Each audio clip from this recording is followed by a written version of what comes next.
Forward to it. Let's do it. Crazy. All right. So first of all, shout out to the book, right? This is the book Once again. we're discussing, right? Understanding the Purpose and Power of Men by Dr. Myles Munroe. Basically, we're just gonna give our intake on this and keep diving in chapter by chapter, so that way we can thing as well. Right, an overall understanding of what it is that we were called to do here on this earth and our identity as men. We got me, Mr. High Energy. We got our man Wolf on Y'all Street. You know what I'm saying? Today we got a guest. We got G Bugs in the building. Yeah, you know what I'm saying? Shout out to G Bugs, man. That's a real soldier right there. I be seeing him from time to time. Salute, my boy. I ain't seen you since New York, but it's all good. Yeah, I see you doing your thing though, for sure. Yeah, appreciate that, man. I'm trying to keep up with y'all, man. Hello, all right. You know what I'm saying? If you don't have a strong pack around you, you feel me? What is the use of it? We gotta make each other stronger. We were just talking about that. Me and G Bugs on the phone today. Literally just talking about that today. That's crazy you brought that up. Gotta keep a tight circle. Yeah. Because if we're not motivating each other and encouraging each other to grow, we're not gonna produce fruit, and we have to produce fruit.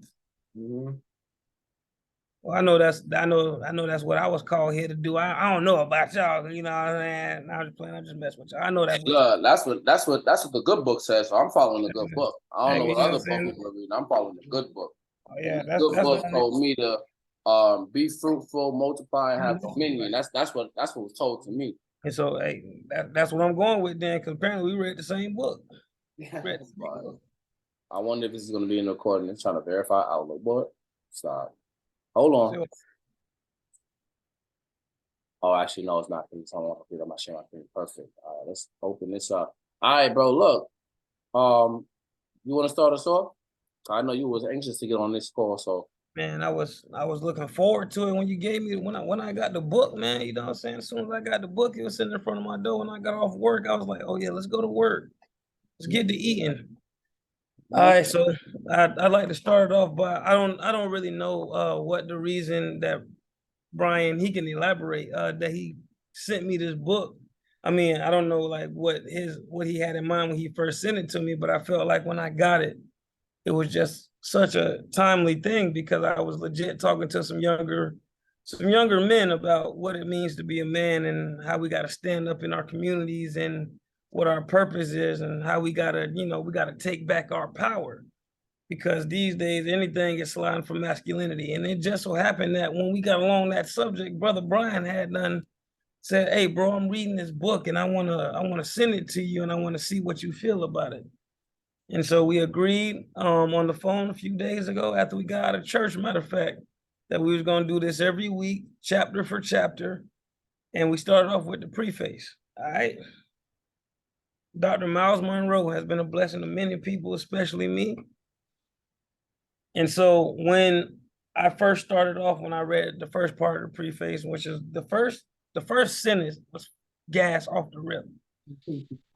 When he said that the 21st century male is in a crisis, I was like, that's crazy.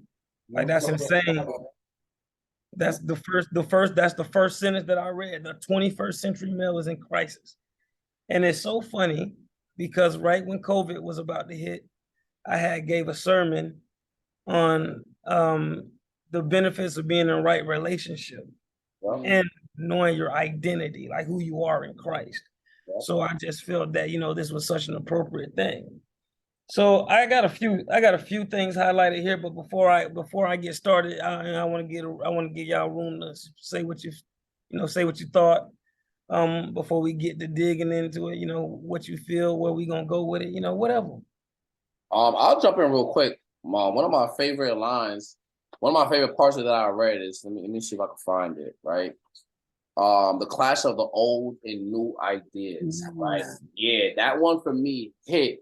And I did have some other ones highlighted. I'm gonna start there, and then you're gonna bounce back and forth. I thought that was so powerful, right? Let me actually read it. Do it.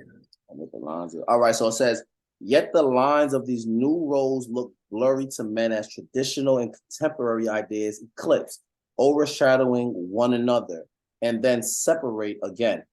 For example, on the one hand, men are told there is no real difference between males and females, and that they are to consider women as equals. On the other hand, they are encouraged to treat women with a special care and courtesy, but when they do, they are often accused of chauvinism. Chauvinism. So let's go ahead and tap in on that. How y'all feel about that? I feel that is actually a great point to start off at, because like legitly, we are at a precipice where we are encouraging women's rights and all these other rights, but at the same time still try to hold on to what the traditional male does, which is you got to be a breadwinner. You know, you go out, you get the money, you provide, you protect your family. But at the same time, as that goes on, the independent woman has become so prevalent in today's day and age that now it's like, oh, you're a chauvinist if you still try to treat a woman like a woman. You know, how you grew up, how you were raised to treat her. Excuse me, sorry. Whatchamacallit, hang on. Because it was something so crazy. Also reminded me of the song that you have on repeat these days. Yo, come on now. Hello. We'll Everything talk that in a minute. overlapping. Next up, I'm gonna run and get a speaker. This gonna kill us all day. Overlapping, right? Okay, so I'm gonna go up a little bit, because down there he had read the new roles look blurry to men after traditional contemporary. But up here, let's go to whether worldwide or locally, our world is rapidly changing before our eyes, and the social transformation accompanying it can often be painful.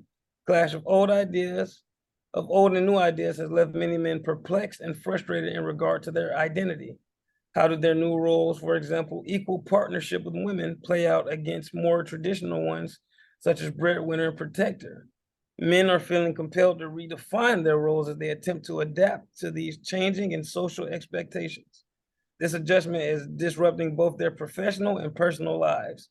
It is altering their relationships with women, and it is transforming the family life, bro. When I read that statement, it reminded me of just something I was talking about what happened in the 1960s after we got through integration and they started introducing drugs into the community, where it then became okay. Because back in the day, men used to go to school for trades. You didn't really have to go to college. You go get you a trade or straight out of high school. You go make your bread, take care of your family straight from high school, just like that. And when they start introducing, like, okay, women, we're gonna give y'all raises, we're gonna make y'all pay a little bit more. And men were starting to lose their jobs. And so they introduced this good little thing called cocaine. And I say good little thing. I say good little thing as a sarcastic thing, because it was more detrimental than it was good. But that is where we start to see the separation of the male from the family. Well, in the Black community, let me speak for the Black community. I know he was talking to several different men, or all the men in the world. However, I'm laser focused in on the Black community, because when I read these statements in this book, it legit reminds me of when we were transitioning from the civil rights movement into a modern society that we live in today, which is, okay, a man went from legit, I get a trade, I get out of high school, I can take care of my family with my trade, to now it's like, okay, now you got to go to college, you got to get an education to still be the breadwinner of your family. But it takes a long time to get to the point where you can build and sustain your family off of a college education, versus them introducing this drug that, hey, versus going to school, sitting in the classroom for however many hours a week, you stand on the block for about 5 hours with this rock, you can make enough money to take care of your family for the next month. And then if you keep going off of that, just keep building. And so from there, the idea is, okay, I'm still a man, but I still need to be able to take care of my family. So how can I do that the best way possible? And this is why a lot of people turned into drug dealers. This is why we got a little bit further away from who we really are and who we were intended to be. Instead of building up our community, we started to destroy it because of the things that we were introducing and we were exposing ourselves to. And with the movement now of the modern day woman, a lot of men have still yet to figure out what it is that they are here to do. And so when I'm looking at stuff like that, when you say these ideas are clashing with the old and the new, it's like, how can I still be myself while at the same time adapting and not coming off as somebody who's a chauvinist? And should we do a definition? Should we throw the definition of chauvinistic out there for the people? Good. Yeah. Well, You looked it up? All I right. like what you said too, because as a man right now in our generation, like we have to adapt to the changing of women's roles while still finding out what our role is now in this new world that we live in. Like that's interesting. I even talked to a lot of the other men about that. Like This is gonna be so lit. This is lit, bro. Y'all don't understand. Y'all made my night. Like I've been in this hospital since yesterday. All right, so we got chauvinist. Do A it. person displaying excessive or prejudiced support for their own cause or group, in particular, a man prejudiced against women. All right, we have an adjective. Displaying excessive or prejudiced support for one's own cause or group, in particular, males. Okay, same thing. Example they gave was, I asked him what he thought about women's capabilities, knowing his chauvinist tendencies. Okay. The noun was, she now reports to her new boss, who is a chauvinist. All right. So those are the definitions they gave. So like legitly, like when we were talking about these things, right? It's saying that we're chauvinists for legit wanting to be able to take care of our women. Like legit, what were you taught growing up? Is you were taught that well, for the most part, you were taught that you don't hit women. You know what I'm saying? You don't let people, pretty much, you don't let men take advantage of women, was what we were taught when I was growing up. So in that sense, like we got this whole independent, like I said, the independent woman movement has been, don't get me wrong, I'm for the independent woman. I really am. I just need for the independent woman to know that she is not dependent of man, because you still need a man regardless of what you think. You still need a man to reproduce. Like, what kind of sense does it make if a woman gets married to a man and then you hear, like, if you live in a 2 or 3 story house and you hear somebody breaking in downstairs and you send your woman down there because she's independent? Oh, you independent? Go down there and make sure everything's straight down there. This man can have a gun. This man can be 260. Right. Let me jump in real quick. See, and that's the thing that they're talking about the traditional clashing with the contemporary, because it's like, on one hand, they're saying, yo, a woman can go work construction. Why can't she go do a construction job? She should be able to work construction. She should be able to get money. But then on the other hand, it's like, if someone breaks in, how dare you send your woman downstairs? Hold on, wait a minute now. What, you know what I'm saying? Like, when is it okay to now pick and choose the new ideology versus the old ideology? And that's what's that's what this book is going to tap into. I love that about this, because it's going to talk about the confusion that men have on who they are, what role they play in society, and what their identity is. And because of that, hence why a lot of whatever's going on in the world is predominantly an example of men not knowing who they are. So because men don't know who they are, now they're robbing, stealing, killing. They're doing all these things because they don't know who they are. And that is what's causing the society to be where we are right now. And even to chime in, like old traditional values of what a man and woman should be is like a man's the provider, he's the breadwinner, like you've been mentioning, and a wife is supposed to stay at home, take care of the kids. But in the generation we live right now, if you say you're looking for like a stay-at-home wife, or a girl would be like, look at you like you crazy. But so you have to adapt to the new generation that we are right now, because a girl also wants to be independent, but we're still even required to still be the breadwinner or the provider to this day, but we have to accept that their role is changing, and then we have to show grace and things like that. So it's interesting. I'll go even a step further, right?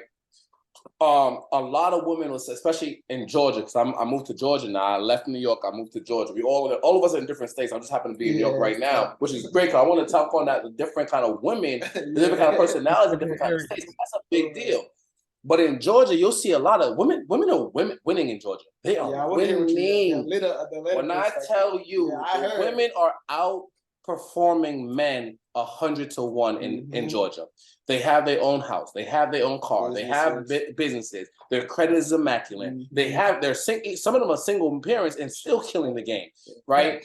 So a lot of them, they bring, this is what they say when they come to the table, and this is what it's crazy, right?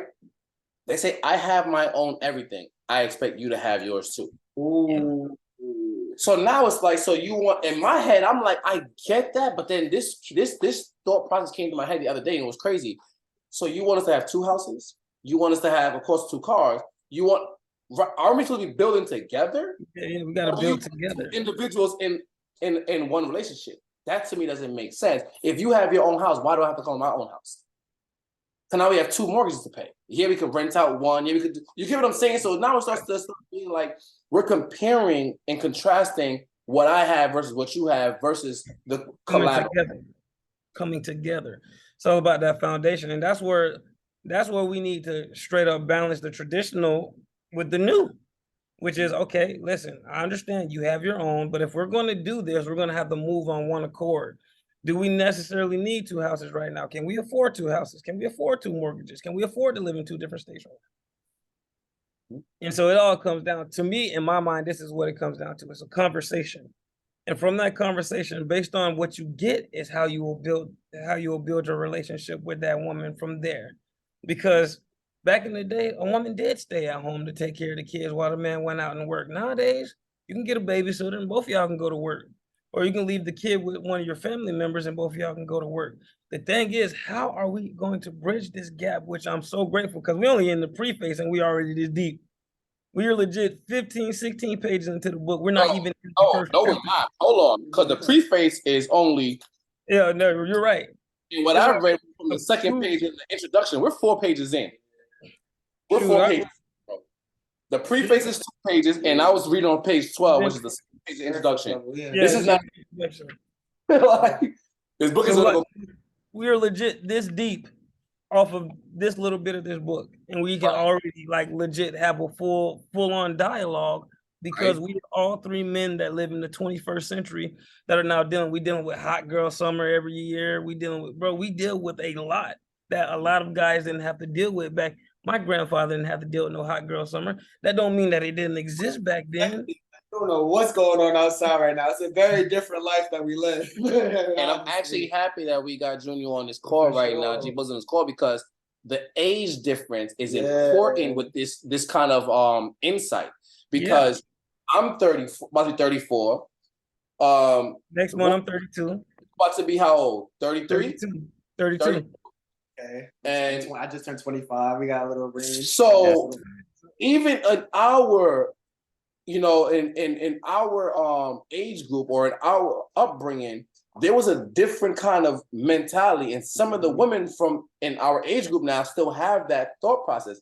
Yeah. But like Junior said, this is a whole different animal out here. Even as I read it, one of the things that came to mind, because I've been speaking to my father a lot about how even there's a huge gap in what old school knowledge is to what is going on right now. There's a huge gap. Like technically, me and your era is old school. Yeah, for real. Yeah. And we old school is. They be calling me old, and I'm like, bro, I'm not even. I'm still young. Like I can see if I was like 50 compared to your 19, but bro, I'm 30 compared to your 19. Dog, I'm not giving you. But like even 25 compared to 19, just because how different like life is moving is very different. Each generation is now growing up very different, and it's growing up fast. Very fast. That's important too, because back in the days, this is one thing that we're talking about. We didn't know what was happening in China. We didn't know what was happening in other states really like that. You get what I'm saying? We couldn't really tell. Like we had to wait for the news to drop for them to tell us that something happened in California. And now because of the news release, now, bro, everything is happening within seconds. Anywhere around the world, seconds, everyone has that information. Just give you access to it. They're growing super quick. Mm-hmm. It's no longer, they don't like, bro, at 19, they know way 2 years old. 2 years old. And then on top of that, you don't let's not forget, because they have the access to these cell phone things. This is where the identity crisis comes from, because you have this phone that tells you this man says this is the way you be a man. This other dude that's on YouTube, he says this is the way to be a man. If you get on TikTok, this guy's saying this is how you be a man. So you have all different. A little bit how as the society changes, the idea of being a man changes, because there's so many different views outside right now. Who's telling you what a man is? From even like as a young person, I would hate to see how a young person like takes in social media now. So many different people are telling them what to be or how to be and things like that. It's hard to even navigate growing up to it like that. You know what I'm saying? That which is and it's crazy because legit when we're saying this, legit listed in this book, it says, hang on, I'm finna say it, because it's a global crisis, according to Dr. Myles Munroe. May he rest in peace and God bless him. United States, this is all men all over. Men are in trouble, but they are afraid to admit it. Change is often the source of uncertainty and a measure of fear and anxiety. For many, this type of fear is difficult to manage, and it causes varying reactions. Some negative reactions to change include denial, ignorance, isolation, anger, resistance, and resentment. See, now hold up, let me go through a couple of different things, because when I say the negative reaction, it says denial. Now, when we looking at denial, what are we really looking at when it says some men are denial? It's legit. When I see denial, I'm looking at men that we try to tell them something about themselves, and they're saying, no, that's not true. Yes, it is true, buddy. You can't deny it you can only deny it for so long until it's actually, because then the behavior becomes problematic. Then once we get past denial, what we got? We got ignorance. We got people that want to hurt each other because of the ignorance that's in the air. And you hear so many people say ignorance is bliss, but it is not. Ignorance will affect an entire community. And if we look at the book of Revelation, it says God deals with people, families, the nation, then the countries. Well, the country, then the nations. So that ignorance is going to affect nations based off of the people that are hanging on their block. Then we get isolation, people that are by themselves that don't really want anything to do with other people.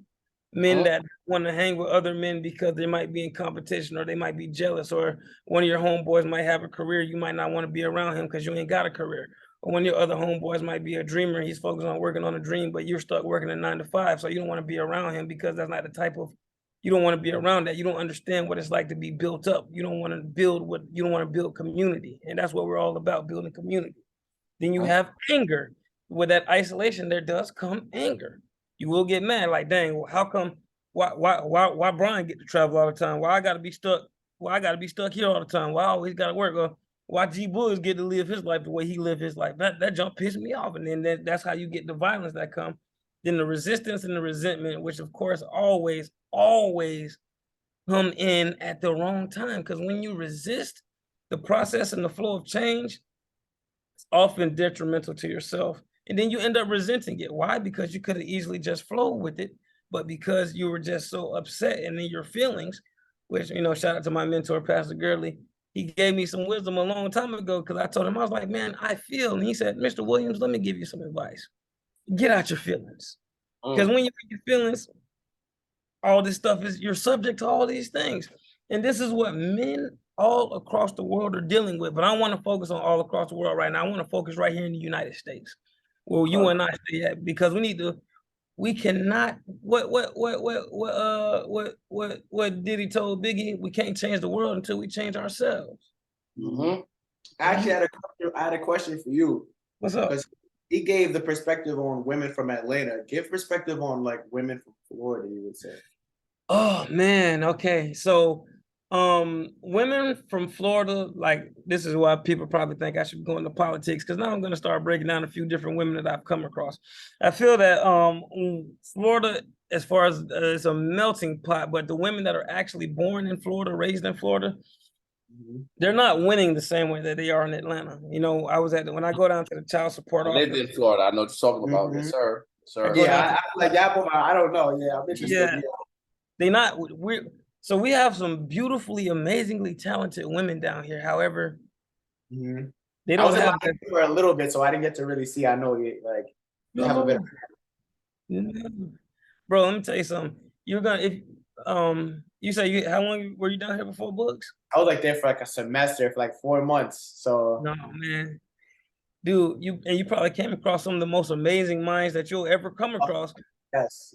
But the thing is, like, it's not like Atlanta where you just get jump started up there. Like, I feel like the women, they get jump started up there when it's just like, own it.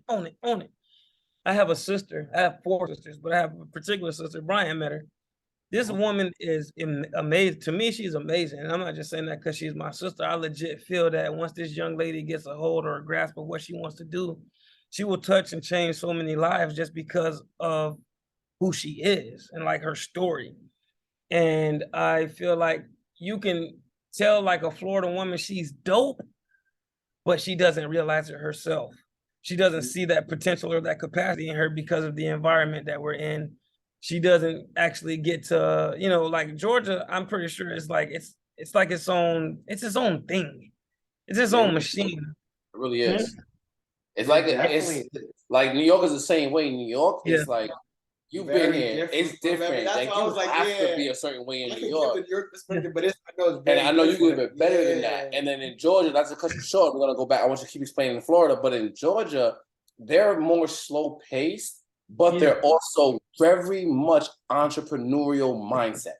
Very much so. Everyone in Georgia have an entrepreneurial mindset versus where I feel like Florida, they just have like, yo, whatever happens, happens. But continue. And I think that's what the difference is why Georgia is moving the way they're moving versus why Florida moving the way they're moving, because it's both slower, relaxed pace.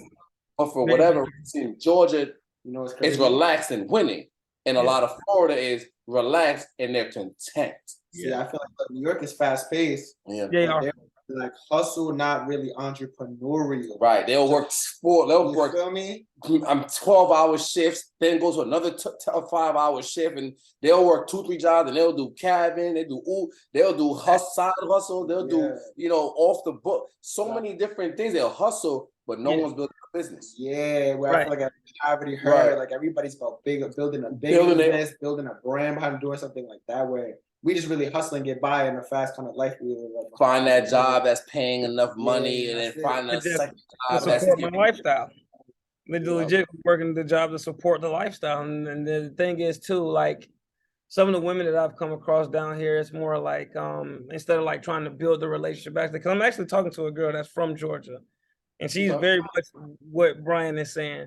And like the last girl I talked to that was from Florida, it was more like we weren't building anything. It was more like, okay, we get in this and we come together. However, your money is my money and my money is my money.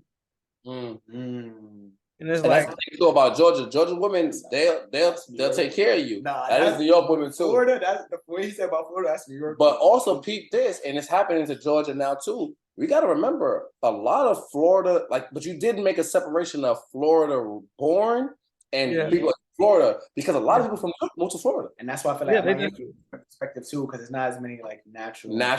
Somebody came there, they lived. Got the same perspective of like naturally born Florida people.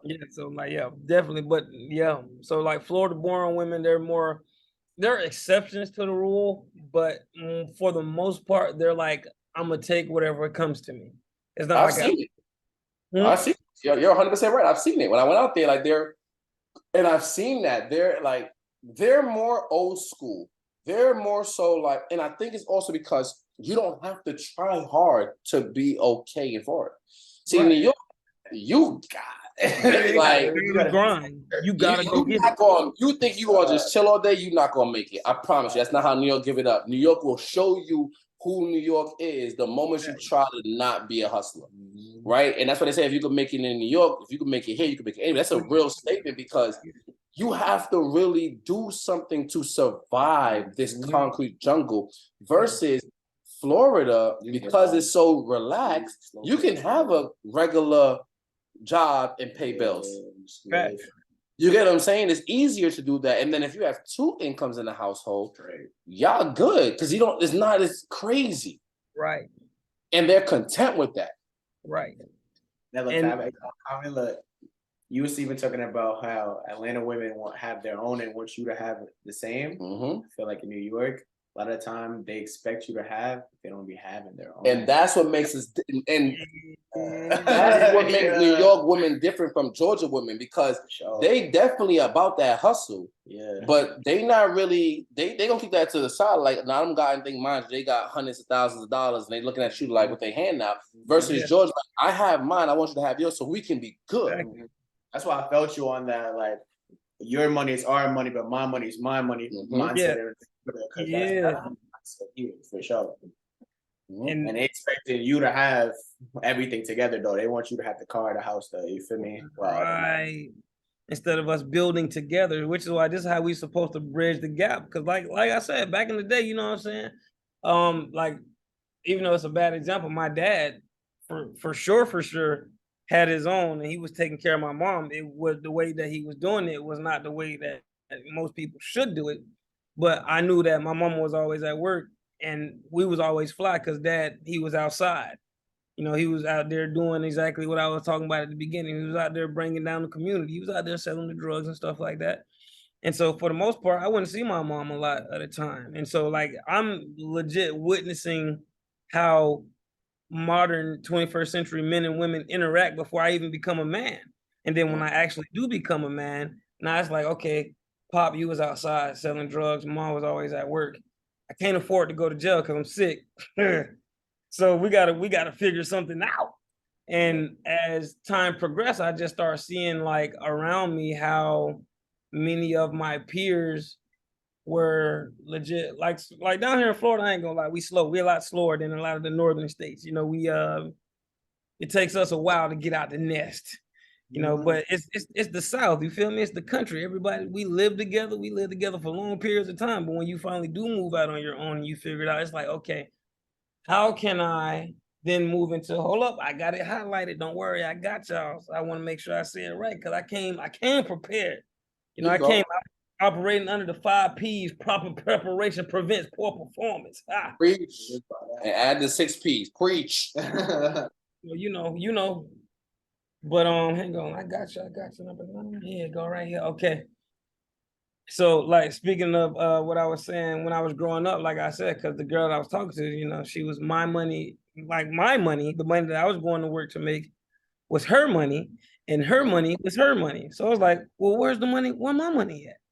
And as forget that. Where's our money at? Yeah, exactly. And I don't want you to lose train of thought, but a lot of pastors from Pastor Jerry Flowers, they said if you don't take care of what's going on in singleness, you won't make it in togetherness. A lot of people come into relationships single-minded. Yeah. They're coming in a union still trying to be individuals. They're not trying to be a us thing. And because of that, a lot of relationships don't last. I'm gonna pause it there. We're gonna tap into that. But I want you to finish your train of thought. Yeah. So like I said, like my dad, it was unconventional because he was legit. A lot of the things that is listed in this book, well, in the preface anyway, in the introduction, was my father. The anger, the resentment, the resistance. Excuse me. And so I highlighted this fact because, like I said, I grew up, I moved out, and I was talking to Shorty. She was like, "Yo, my money is your money is my money, and my money is my money." And so it then goes to for male in most societies and cultures, this redefinition is traumatic and has rendered many men without a clear definition of manhood, masculinity, and fatherhood. I didn't have that problem when I moved out because I had a very good self-awareness and sense of self. However, the impact of the confusion on women, the family, and society is also frightening. And this is where I highlighted that. This is where I was talking to you about Take Me Away at. Many women suffer the violence of angry men. Children are victims of abuse and resentment, and society bears the scars of social deterioration. How is this possible if we are governed by men? There's a lot of men in this society that make the rules. They vote on the rules, and we legit the 1%. The 1% of the world is pretty much men. I mean, we got Oprah, J.K. Rowling up there, but legit men are legit running the world. However, if we don't have a good sense of self and a grasp on what we're supposed to do, we will legit run the world into hell. And that is why I brought up the unconventional relationship with my father and my mother, because I did witness many domestic violence on occasion. I witnessed domestic violence on occasion and also the abuse because of like sometimes, you know, I feel like some of those whoopings weren't warranted and things of that nature. So when I moved out and like this girl starts wilding, it's like I could be angry because, you know, at the time, I'm not gonna lie, I wasn't making the money that I wanted to make, wasn't driving the car that I wanted to drive, wasn't living the way that I wanted to live. And she was letting me know that. I never spoke these things to this young woman. I never poured my heart out like, hey, listen, life ain't going the way that I wanted to go. I'm not doing this, and that. I never told her that. But these women, boy, these modern women, because, you know, if they listen to City Girls, You listen to City Girls and Meg Thee Stallion, they gonna tell these women what's going on out here. They gonna let them. I was telling you earlier about the New York comment. Like a girl from New York will expect you to have anything. If you don't, Yeah. they'll tell you don't have it, even if they don't got it themselves. Well, but look, they'll let you know that you don't got it. Look, and that's crazy. We gotta talk about that because this is what another issue is. Back in the days, no matter what, the woman was supporting their man, making sure they felt empowered to go out into the world and go get it, right? And now these women is deteriorating, man, letting know how they don't got nothing. They could do. They always about how I can do better than you. I'm gonna go find me someone that's doing. And now these men already are dealing with the anxiety and the pressure of not having it themselves. Cause like you never told that, but you was dealing with that. Yeah. And now she's adding on to it, making you feel worse because now it's visible and now I'm not even getting support by nobody. So it's really weighing me down now. This is the issue. We're expected to have it, and if we don't, we get beat up for not having it. It's like kick a man when he's down, right? It's no empowerment. It's no like, listen, I know this one didn't work out for you. You gonna make it in this one. So now you feel the need to go get it. Now you feel the need to wake up every day and like, you know what? Let me try again. We're not even going to talk about it on this call, but suicide rate, depression rate, especially in African American men. I don't know if you've seen Bro. Of course I did. I was there. What's crazy, bro? I was there. You know what's crazy, bro? When you said that the suicide rate and all these things, do you know this relates to a conversation I was having with a kid. He's about 21, and he was telling me that he don't want to talk to black women because they have too much attitude. They're this and that, and this. And I said, my brother, your mother is black. My mama black. My auntie, my sister black. I know black women all the way around. Let me tell you something. The women, the reason why these women carry themselves like that is because just look at the suicide rates. All these other races, they're gonna off themselves of men and women. Black women ain't committing suicide like that. You wanna know why? Because they built different. I already know you think I got an attitude. I already know you think I do this, and that. I already know you think if you go to another woman, they're gonna treat you like a god. That's that dangerous thinking. But when we have these women in the position and they are being supported, and the man is actually, involved with the entire situation, whether he's being built up, whether he's the one that's building up, edifying, whatever.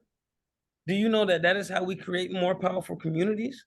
We didn't even get into chapter 1 yet, but I'm just saying, like, from what I already see how we moving with this. This is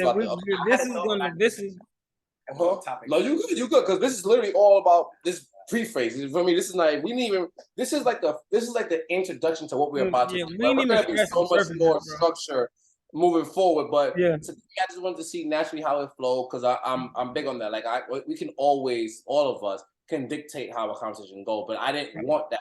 I want to see what naturally arises from this conversation. So now we see, okay, what are we about to? How can we naturally build these communities?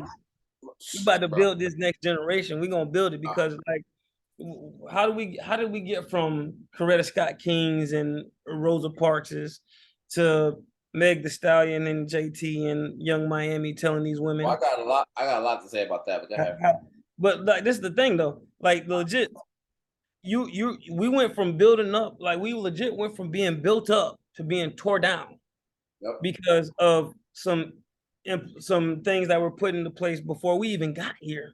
We weren't here when they decided to start dropping crack cocaine in these neighborhoods. We weren't here when they decided to start taking the black man out of the family. We weren't here for that, but we suffered the effects of that. So now, if I get into a position where I get low on funds, you then decide to call me a broke boy because I can't go buy what's the popular purse right now? The Birkin. I can't go buy you a Birkin, so I'm a broke boy. I can't go take you to go eat at whatever restaurant, so I'm a broke boy. What happened to spending time together and building a brother up? You know what I'm saying? Time out. You just dove into the pool that I was waiting to open up, right? Yeah. So I was literally having this conversation with my sister the other night. We was up to like 3, 4 in the morning. How about this, right? So first things first, I'm gonna quote something that they said in the movie. Dope. We're gonna be doing a lot of name dropping. So people who's watching this, go watch these movies. There was a scene. It was a fantastic movie. You heard G-Bucks. Fantastic movie. There's a scene in that movie that was so deep to me. They had 2 bags, and a guy had to make a decision to figure out to get the next step of what he needs to get. He was in his pickle. He needed to go forward. He needed some money. And in order for him to get what he needed, he had to answer a question. The question was this: one of these bags are real, one of these bags are fake. Which one is the real bag? They look identical, right? Identical. Which one is the real bag? The guy couldn't figure it out. He said, it don't matter which one's the real bag. In your hands, it'll always be fake. In someone else's hands that carry themselves with a certain kind of posture, it'll always be real. It don't matter if it's real or not. So what he's breaking down is we're out here trying to gain identity in things.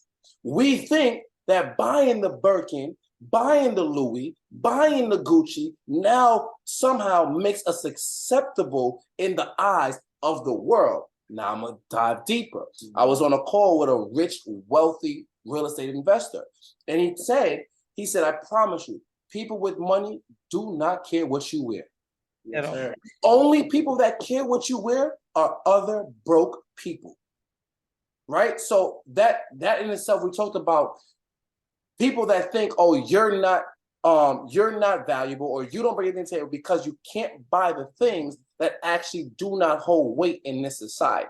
You get what I'm saying? So I really wanted to throw that in there because I feel like that's so powerful, because in this day and age, that's where another one of the crises come from as people. And now men are expected to hold up a status of something that does not matter to begin with, right?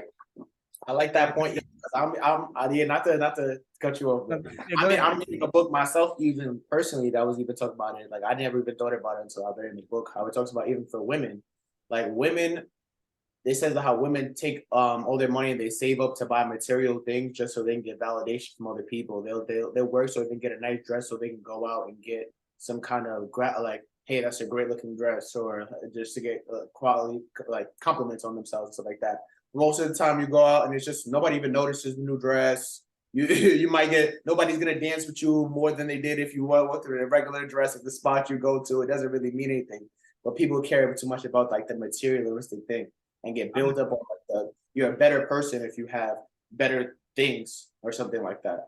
You know where that comes from? Lack of fatherhood. Oh my goodness, y'all didn't even know. Shout out to Kanye from 20 years ago, because he did say the things we buy to cover up what's inside. It's come on. Because they made us hate ourselves and love their wealth. That's why Shorty's hollering, "What a ball is that?" Come on, man! Like, it was. That was a perfect. You brought that in. You closed it perfectly. That was good. You good. You're good. Right. But like, legitly, when I say, like, and this is the problem where we need men to come in, because I'm so grateful for Dante. You met my older brother Dante before, Brian Bullock. You got to meet him. The man's a stand-up guy. We got to go fishing. Y'all got to come down here one day. We all got to go. I'm with it. Yeah, we can go fishing. But like, what he does, because Dante, he didn't have his father prevalent in his life at all. Like, his dad called him, I think, one time in his life, and then as soon as he said, "Who is this?" and he said, "Oh, it's your dad." Dante hung up the phone. Dante has a 14-year-old girl right now. That girl don't need no company. 14, so that's 14 now, yeah. That girl don't need no compliments from nobody. You want to know why? Because Dante always does. Dante tell her she look beautiful. Dante tell her, these are the things that we need to instill in our daughters. These are the things we need to instill in our sisters. These are some of the stuff, shoot, I ain't gonna lie, I'm gonna have to relay this message to my mother, to my aunt, because they need to know. You don't need to seek validation from no outside man. You raised a man. You raised several men. You gave birth to men. We see you as the queen that you really are. All we have to do is let you internalize it. And that's what we got to get back into the habit of doing, because I feel like with all the culture shifts that we've had in the past 25, 30 years, which is like, we went from legit building up our community. Like, the 90s was just a Black renaissance, in my opinion. Like, it just new flavors, new empowerment, bunch of colors. We were just rocking it in the 90s. And then we got to a place where we just, like, the music was still kind of negative, where we just legit tore down our women. And that is because we legit started getting outside of ourselves. We started getting away from our purpose. And our purpose, of course, is to build community and to build strong communities. Because I go back and I ask people this all the time. I'm like, yo, like I said, I know Myles Munroe was talking to the whole world, but I'm specifically right now, I'm talking to my community. And I was asking them, what is the most powerful movement in the Black history, in recent Black history? A lot of people tell me BLM. That is not it. That's not the answer. The last most powerful movement we had was the civil rights movement. Why? Because we were all on one accord. We all had the same agenda. We weren't all out trying to, yeah, somebody might have wanted to get something else done, but there was something that was far more important than to get that self-serving agenda out the way. We were able to raise each other's kids. We were able to look out for each other. Nah, nobody want to watch them bad kids, man. I don't want to watch them. I don't want to watch them kids, man. Oh, who kids them is? Oh, them Sister Cheryl kids. Oh, shoot. Better tell Sister Cheryl, because I ain't finna do nothing about it. When did we stop being responsible for our own? That's just like Cain back in the beginning. Cain, he said, where's your brother? I don't know. Am I my brother's keeper? Yes, you are. Yes, you are. And we are meant to keep each other. But the thing is, we all got so caught up in the self-ambition, all the ambition we have ourselves. We were all about selves. And so it became the crabs in the bucket, which is why we didn't progress as much as we should. We gotta change that slogan, because I learned the truth, and I'm trying to. Crabs in the bucket don't mean what you think it means. All right, crabs in the bucket does not mean crabs are trying to bring you down. That's actually crabs in the bucket. They actually build each other up. They grab onto each other, and the one at the top pulls the rest of them outside of the bucket. Okay. A lot of times we've heard crab in the bucket, they're calling on you to try to keep you down. They're actually not trying to keep you down. They're trying to connect. So we all crabs bring each other down.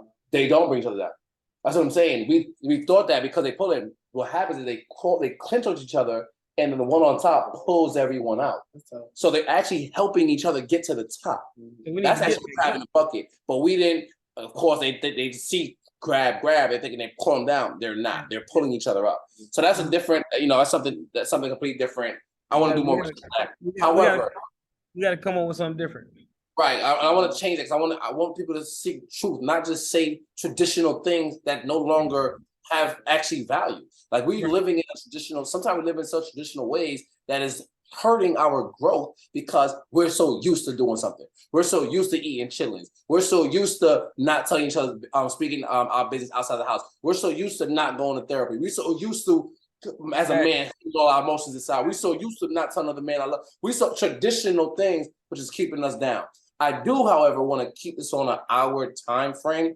Okay. So let's do closing remarks. Everybody say what their closing remark is, because I do want people to be able to sit through this, right, and be able to listen and learn from it. So closing remarks.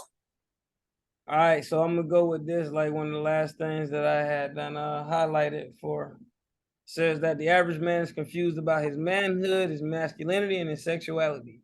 He doesn't have a clear definition of what a man is supposed to be. In closing, on top of that, I'm gonna say this. Men, we go outside and we do a lot of things to prove that we men. Like you might go, somebody might try you. Like legit, I had a conversation with Kendra about this. I was telling her, because I work at the hospital and they had been prepping me before I went into the psych ward, and they was telling me that the patients on that floor, they're crazy. And I went in there with a mindset. Give me mine. I believe in God. I'm a believer in Christ. But instead of going in there with the mindset of I want to pray for you, I would rather punk them than to pray for them. Because I don't want you to think that you finna get over on me being a man, instead of me getting outside of my body thinking, man, these people need help. They need to be prayed for. These people need prayer. They in this psych ward for a reason. It's obvious. We done got so far away legit at the hospital. All they do is if a patient get wrong, they're going to shoot them with an injection. And then after that, that person's going to be still for the rest of the day, but it's not going to solve, it's not a solution to the problem. It just makes your shift easier. Yep. But because I went in there with I'm a man, you ain't finna try me, you ain't finna disrespect me up in here, dog. I go across your head with this iPad. I'd rather punk you than to pray for you. It's not a good mindset to have, especially if you're trying to show love and spread the word. You gotta legit go in there, rather pray for them than to punk them. That's what I was dealing with, a deep conviction of that. I was deeply convicted in my spirit about that. Like I was going in and on the floor trying to punk them people and not realizing that these people need help. And that was a part of my growth as a man. That helped me grow inside my manhood and made me feel more secure in my masculinity. Because it's not wrong for me to go in there thinking that I need to help these people. It's a problem for me to go in there for somebody that's sick and hurt them while they sick versus to try to help them while they sick. And so I'm liking where this is going already, man. For the first one, I just want to say, Real man, quick, what page was you reading off of, so we could dive into that movement next number one? 10, page 10. Page 10? Not page 10. Sure. Oh, Page 10. Hold up. You're gonna see it. It's like, so what's a man to do? Yeah, it's gonna be the third paragraph. All right. Mhm. Page. yeah, 10. basically. And then, yeah, I know. I didn't realize there was one page over. It's cool. Page 10. So what's a man to do? What is G Books? I'll give my quick closer remarks. I was happy to be a little guest. I appreciate y'all. But Hey, bro, man, you got to come back. yeah, I did a lot of y'all touched on a lot of great topics, and I want y'all to expand because I know you talked a little bit about how like the old generation getting new to the new, how we happen to adapt as men with the gender roles of women changing and things like that. Even like I was gonna bring up the topic, even if I'm not here next time, it's free out to tap in because even like I see that a lot. Even like in New York, like it's a big thing. Females are telling you right now, like even in dating, like that a man has to teach them how to be a female. For them to be a female, like a man has to be a dominant way, or like a girl told the other day, like for me to like put my panties on, and a guy has to get me to take my boxers off and put like my panties on in a relationship and be like that's a woman actually in a relationship. deep. You feel me? And I would like y'all to tap into that because a lot of time, especially from New York women, you know the vibes. You know the vibes. So like. It's interesting where men are gonna have to deal with independent women who are like are very strong minded. They want to be their same way, but like I said, we still have to be the provider. I still have to get women to come in being in their femininity and things like that. So I love for y'all to tap that on that. Almost definitely, bro. You gotta come back, bro. We gotta. I definitely will call. Yeah, even if we do like another spree. Nah, we're gonna do Zoom, so like you can be. Yeah, bro. You gotta be a regular, bro. You gotta come back, bro. I'm liking the vibes though. I'm liking where y'all going with this, and I already see. I read the introduction too. I'm gonna try to see if there's like an online, or I might get the book myself so I can continue to read with you. Yeah, most definitely, bro. Shoot, your brother blessed me, so shoot. If anything, like I might have to run it. I was seeing if it's gonna be in. Nah, before we do that, because I want you to have the book before Tuesday of next week, and I believe we're gonna do Tuesday. We're gonna have to really. You know, it's crazy. You posted on the gram, and I had put it in my book list already. You see, I got mad books. You see, I put that on my head. I definitely gonna copy anyway. They might sell it in Barnes and Nobles. So tomorrow when I'm in the city, I'm gonna walk over to Barnes and Nobles on 5th, and I'm gonna see if they have it there. Gotcha. There's another dude I want to get this book for because this is a powerful book. I think every man, and it's crazy because when we was reading it in my men's ministry, this is where I got the idea of reading this book. They were the one that put this into us, and I bought it because of that. And they said the guy that brought it to us, he said every man in the world should read this book. And that when you at the first thing you said is why did my brother Brian bring this to me is because of that. Because every man in the world should read this book.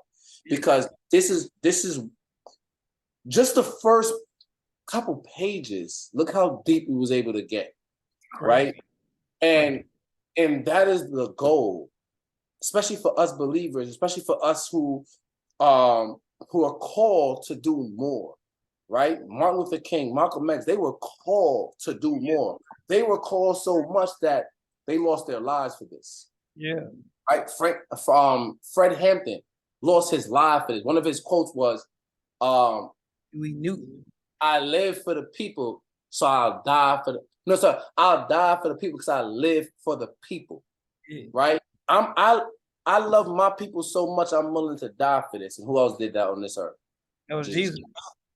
Right? He loved us so much, he was willing to die for us, right?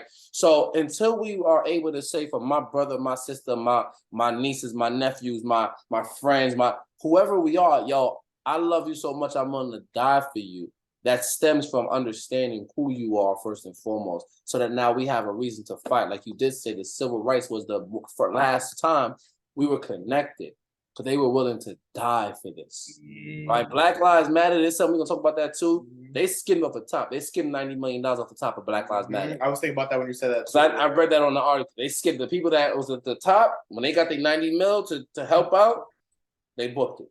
Right? So Black Matter wasn't the movement it could have been. I felt you. Like I felt the last real black movement was the civil rights back when there was. What you said? You found it? Yeah, I found it. Yeah. I be finding all my books online. But yeah, like even like that's the last real movement when we had Black Wall Street and people really trying to come together in that time period of life and stuff like that, where there was actual progress made and like unity from that type of situation. Like, so yeah. All right, brothers, man, this has been.